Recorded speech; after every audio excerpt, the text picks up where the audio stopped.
Hi friends, உருளைக்கிழங்கு மட்டும் இருந்தால் போது சூப்பராக ஒரு ஈவினிங் ஸ்நாக்ஸ் பண்ணலாம் வாங்க. ஃபஸ்ட்டு உருளைக்கிழங்கை வேக வச்சு எடுத்து வச்சுக்கலாம். இப்போ அது தோலெல்லாம் எடுத்துடலாம். எடுத்துட்டு நல்லா பிசைஞ்சு விட்டுருங்க கையை வச்சு. இப்போ அது கூட மசாலா சேர்த்துடலாம்.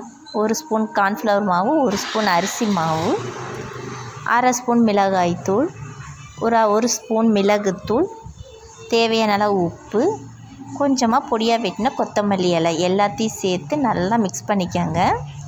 மிக்ஸ் பண்ணி சப்பாத்தி மாவு பதத்துக்கு நல்லா உருட்டி எடுத்துக்கலாம். இப்போ குட்டி குட்டி உருண்டையாக நம்ம உருட்டி எடுத்துட்டு அதை இந்த மாதிரி ஒரு தட்டில் வச்சு ரோல் மாதிரி பண்ணி எடுத்துக்கலாம். எல்லாத்தையும் இதே மாதிரி ரோல் மாதிரி பண்ணிக்கலாம் பாருங்கள். இப்போ அதை நம்ம சூடான எண்ணெயில் போட்டு பொரித்து எடுத்துட்டோம்னா சூப்பரான சுவையான ஈவினிங் ஸ்நாக்ஸ் ரெடி. இது ரொம்ப மொறு மொறுன்னு கிறிஸ்பியாக சூப்பராக இருக்கும் ஃப்ரெண்ட்ஸ். செஞ்சு பார்த்துட்டு எப்படி இருக்கு சொல்லுங்கள். இந்த வீடியோ பிடிச்சிருந்தால் லைக் பண்ணுங்கள், ஷேர் பண்ணுங்கள்.